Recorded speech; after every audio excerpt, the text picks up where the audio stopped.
Good morning बेटा। Saturday तक हमारा जो वीडियो गए उसमें हमने पार्ट जो 18 था विराम चिन्ह, उसको हमने समझा।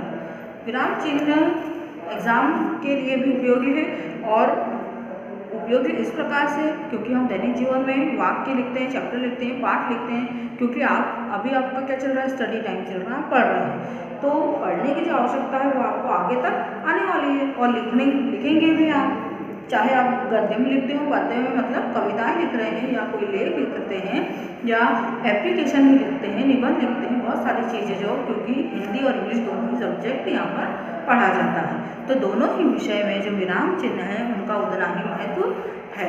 तो आज हम उनको विराम चिन्हों को हमने समझ लिया।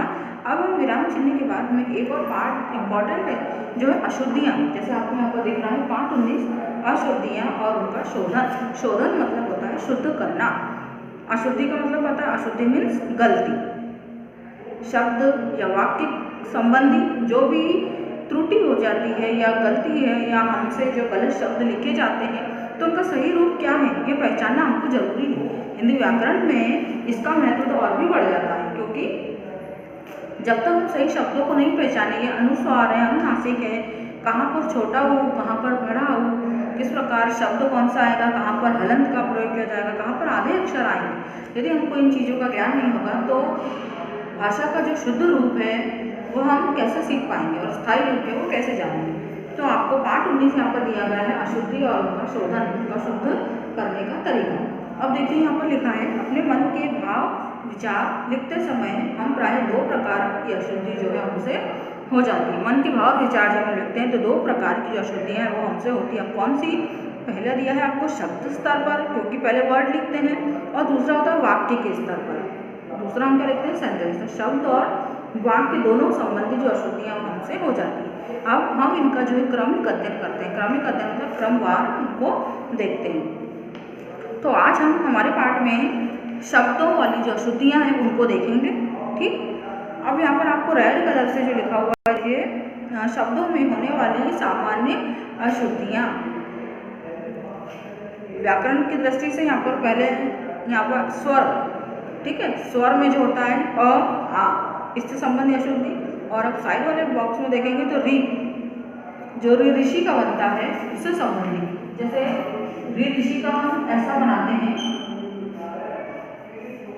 ठीक है, री ऋषि का ऐसा बनता है, लेकिन कभी कभी कुछ जैसे नाम होते हैं तो हम लिखते समय उसमें र, ये इस प्रकार लिखते हैं, र में छोटी की मात्रा दर्शाते हैं या र में जो है बड़ी की मात्रा दर्शाते हैं। ठीक है, री के दूसरे भी प्रकार होते हैं, जैसे हमने ऐसी वाली जो मात्रा है जैसे पृथ्वी, कृषि, इनमें लगाई जाती है। री का एक अन्य रूप यह भी होता है। तो हमको ये जानना है कि कहाँ पर कैसा प्रयोग किया जाए। ठीक, अब यहाँ पर एक साइड में अशुद्ध और एक साइड में शुद्ध, फिर अशुद्ध और शुद्ध, इस प्रकार से जो वाक्य है वो दिए गए। तो हम देखते हैं अशुद्ध। अशुद्ध शब्द जो है सबसे पहले आपको यहाँ पर लिखा है अगामी। हम बोलते ना कि जैसे हमारे एग्जाम से जो लेट हो गए, परीक्षा जो लेट है, आगामी मतलब जो सत्र है, नया साल है वो कब, अभी हम बोलेंगे कि हमारा जो नेक्स्ट ईयर का जो प्लान है, यानी अभी हमारी जो क्लासेस वो कब प्रारंभ होगी, कब स्टार्ट होगी। नॉर्मल में हम ऐसे बोलते हैं, लेकिन जब हम रिटर्न लिखते हैं, इसको हिंदी में जब लिख रहे हैं तो शुद्ध भाषा का जो प्रयोग करते हैं तो हम बोलते हैं कि आगामी। वो सही शब्द क्या है? आगामी, आगामी नहीं होता। फिर देखिए नीचे दिया आपको नाराज, नाराज, ये तो जानते हैं हम, नाराज। फिर है बारात, नॉर्मल लैंग्वेज में हम बोलते थे ना कि बारात आ रही है, बारात जाने वाली, इस प्रकार नहीं। सही शब्द जो क्या है बा, उसमें आ की मात्रा जो है वो आएगी। फिर देखिए यहाँ पे लिखा है सामाजिक। कई बच्चे जब प्रत्यय बनाते हैं, एक प्रत्यय जब जुड़ता है तो वहाँ पर सामाजिक, समाज में एक प्रत्यय जुड़ गया तो वहाँ पर सामाजिक हो गया, लेकिन नहीं, यहाँ पर जो सही शब्द है, कई शब्दों का जो रूप है वह प्रत्यय लगने पर बदलता भी है, तो इसीलिए वहाँ पर जो शब्द है वह सामाजिक आना चाहिए। फिर देखिए व्यवहारिक, व्यावहारिक, व्यावहारिक हम लिखते हैं लेकिन सही जो शब्द है व्यावहारिक होता है। फिर नीचे देखिए हस्ताक्षेप, हस्ताक्षेप नहीं होता, वो हस्तक्षेप होता है। फिर आहार, संतुलित आहार, क्या होता है वो? आहार। फिर देखिए पारिवारिक, पारिवारिक नहीं होता, वो होता है पारिवारिक। आधार, आधार भी गलत शब्द है, आधार। संसारिक, क्या सही शब्द होगा? सांसारिक। लागान, सही शब्द है लगान। आकार, व्याकार। अब हम देखते हैं ऋ संबंधी अशुद्धियाँ। जैसे ऋण, यहाँ पे सही जो रूप है वो ऋ ऋषि वाला बनाया गया है और ऋ ऋषि का ही ऋण आएगा। फिर देखिए ऋतु, यहाँ पर भी ऋषि वाला। श्रृंगार, श्रृंगार में जो श्र है आपको वो पहचानना है कि जो श्र लिखा है वो 2 मात्रा वाला लिखा है। एक तो ऐसा दिया है और दूसरा इस प्रकार से दिया है। यह तो श्र, जैसे श्रीमान वगैरह हम लिख रहे हैं तो उसमें ये आएगा, लेकिन श्रृंगार हम जो पढ़ रहे हैं उसमें वैसे ही जो ऋषि वाली मात्रा आ रही है, तो ऋषि वाली यदि मात्रा आएगी तो वो इसमें ये जो डबल आपको री र की रेप लिख दिया श्रम, ये नहीं आएगी। र की रेप ये वाली नहीं आएगी, श्री में ये वाला आता है और ऊपर आपकी बिंदु। ठीक है, ये वाला जो शब्द है वो गलत आया आपको समझ में। श्रृंगार ये हो जाता है। कृषि, कृषि कोई शब्द ही नहीं होता, कृषि होता है कृषि। पृथक, पृथक करना, पृथक, आप उसको पृथक ये समझेंगे। ऋषि, दृश्य, कृपा, कृपा लिखते हैं उसको। कृष्ण, ये कृष्ण लिखने का गलत तरीका है। फिर घृत, घृत क्या है? घी का तत्सम रूप, जिसको हम घी का तत्सम रूप बनाते हैं मतलब घृत, तो उसमें जो ऋषि की मात्रा है वो आती है। ठीक, अब हम देखते हैं ई और ई, बड़ी ई, बड़ी ई, छोटी ई दोनों दिया है। इसकी संबंधी अशुद्धियाँ क्या होती हैं?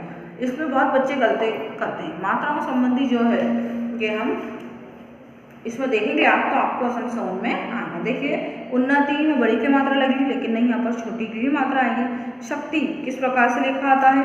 दवाइयाँ, तिथि, क्योंकि, कवि, भक्ति, परीक्षा, बीमारी और श्रीमती। अब किस प्रकार से यहाँ पर शब्द आए हैं और उनके साथ जो मात्रा है वो किस प्रकार की लगे हैं, ये हमको ध्यान में रखना है। अब हम देखते हैं ए और आई, ए और आई जो 2 मात्रा है उसका प्रयोग। जैसे सैनिक, गलत है, सैनिक होगा। एकता, एकता अपने आप में ए, छोटा ए यहाँ पर दिया मतलब ए, एड़ी का यहाँ पर मात्रा नहीं आएगी। चाहिए, चाहिए, ये एड़ी वाला आता है, उसमें मात्रा फिर नहीं आएगी यदि ए आ गया है तो। कसा, कैसा। ऐतिहासिक, इतिहास में उसी प्रकार आपको जैसे समाज ने बताया था, समाज में एक प्रत्यय जुड़ गया, सामाजिक। इतिहास में एक प्रत्यय तो ऐतिहासिक, जो सही शब्द होता है वो कौन सा होता है? ऐतिहासिक। अब देखिए ऐसा, ऐसा लिखते हैं जब ऐ की मात्रा आ रही है। पैसा, दैनिक, दैनिक नहीं होता वो दैनिक, दैनिक गलत शब्द है। अब छोटा ऊ और बड़ा ऊ के संबंधी अशुद्धियाँ दी गई हैं। फिर ओ और आओ के, जैसे देखिए गुरु, गुरु में यहाँ बड़ा ऊ की मात्रा लगी, लेकिन हम जब लिखते हैं तो दोनों में ही ग और र दोनों में ही छोटा ऊ की मात्रा जो है आती है। आप इसको समझेंगे और देखेंगे किस प्रकार से बड़ा ऊ और छोटा ऊ की मात्रा लगी गई है। देखो जैसे यहाँ पर ये लिखा है गुरु, ठीक है, ये होता है बड़ा ऊ की मात्रा, लेकिन हम जब लिखेंगे ये र को बिल्कुल ऐसे ही घुमाना है। र को कैसे घुमाएंगे? ऐसे, र को ऐसे लंबा नहीं लेके जाना है। ये र को मतलब छोटा ऊ को ये जो है आप बिल्कुल इधर पीछे ही रखेंगे, क्योंकि ये छोटा ऊ की मात्रा लग रही है र पर। नीचे र पे जो है मात्रा नहीं, नीचे नहीं लगेगी, र पे साइड में ही लगती है। उसी प्रकार देखिए शुरू, शुरू में बड़ा ऊ की लग रही है, ठीक, शुरू करना। पूर्व, पूर्व नहीं बोलते हम जल्दी से, क्या होते हैं? पूर्व, प में बड़ा ऊ की मात्रा पूर्व। साधु, साधु जल्दी से बोलते हैं साधु। दुकान, पूज्य, रुचि। किस प्रकार से हम शब्दों का जो प्रोनाउंसिएशन कर रहे हैं, उच्चारण कर रहे हैं, उसी आधार पर यहाँ पे जो है मात्राएं भी लगती है। दुकान, हमने जल्दी से बोला दुकान। पूज्य, पूज्य नहीं बोला, क्या बोला? पूज्य, तो बड़ा ऊ की मात्रा। रुचि,